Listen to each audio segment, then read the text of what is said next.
Pemirsa, ketahanan pangan menjadi salah satu faktor penentu dalam mewujudkan visi Indonesia Emas 2045. Dan pemirsa, untuk menjawab beragam tantangan mulai dari pertumbuhan penduduk, perubahan iklim hingga gejolak ekonomi global, berbagai pemangku kepentingan berkumpul dalam Economic Conference of the National Sustainable Food Program yang digelar Metro TV di Jakarta. Upaya mewujudkan Indonesia Emas 2045 membutuhkan pondasi yang kuat, salah satunya melalui ketahanan pangan nasional.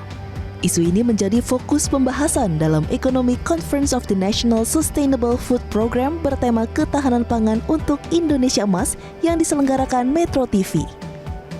Forum ini menghadirkan regulator, pelaku usaha, akademisi, dan berbagai pemangku kepentingan untuk merumuskan langkah strategis dalam menjaga ketersediaan pasokan dan stabilitas harga pangan di tengah berbagai tantangan global dan domestik.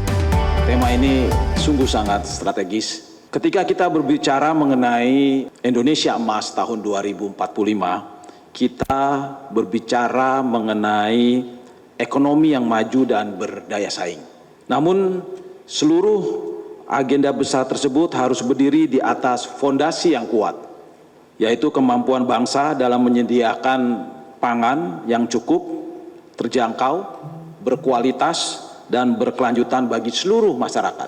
Karena itu, penguatan ketahanan pangan sejalan dengan upaya Bank Indonesia dalam menjaga stabilitas perekonomian, pengendalian inflasi yang dilakukan oleh Bank Indonesia tidak hanya bertujuan menjaga stabilitas dari harga domestik, namun juga dari dampak imported inflation akibat pergerakan dari nilai tukar.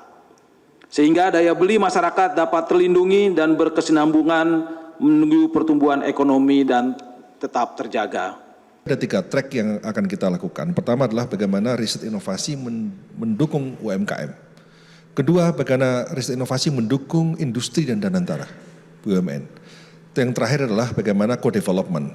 Kedaulatan pangan itu bukan sekedar swasembada, tapi bagaimana transformasi industri dan agromaritim ini bisa berbasis pada inovasi-inovasi yang ada. Bapak Ibu sekalian, kalau kita bicara kaitannya dengan ketahanan pangan, maka tidak lepas dengan pondasi dasar ketahanan pangan kaitannya dengan 3 pilar ketahanan pangan itu sendiri, yaitu ketersediaan, keterjangkauan, dan pemanfaatan.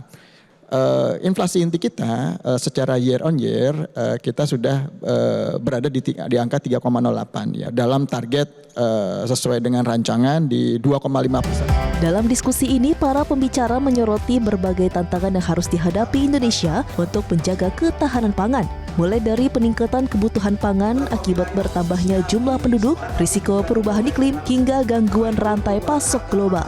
Ketahanan pangan dinilai tidak hanya berkaitan dengan ketersediaan produksi, namun juga mencakup distribusi yang efisien, keterjangkauan harga, serta kemampuan menjaga daya beli masyarakat. Indonesia Emas akan bisa dibangun kalau kita mempunyai sumber daya manusia yang mumpuni. Dan sumber daya yang mumpuni itu harus bisa diciptakan melalui kecukupan pangan dan makanan yang ada. Oleh karena itu, dipenuhilah melalui ketahanan pangan.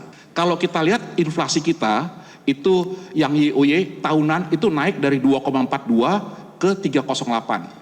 Nah, itu sedikit mengalami kenaikan, tetapi target inflasi tahun ini adalah 2,5 plus minus 1, jadi masih aman.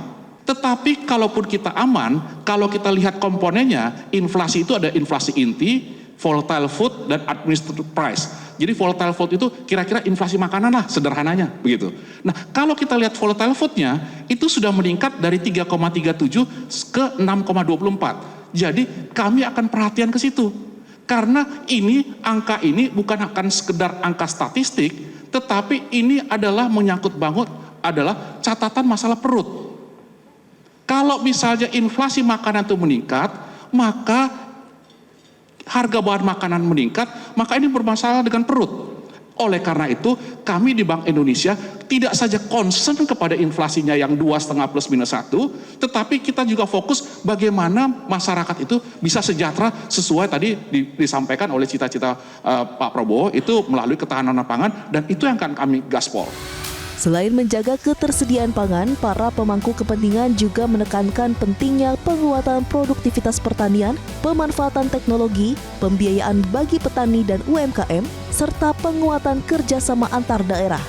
Kolaborasi menjadi kunci ketahanan pangan tidak dapat dibangun oleh satu pihak saja. Dibutuhkan sinergi antara pemerintah, lembaga, hingga pelaku usaha.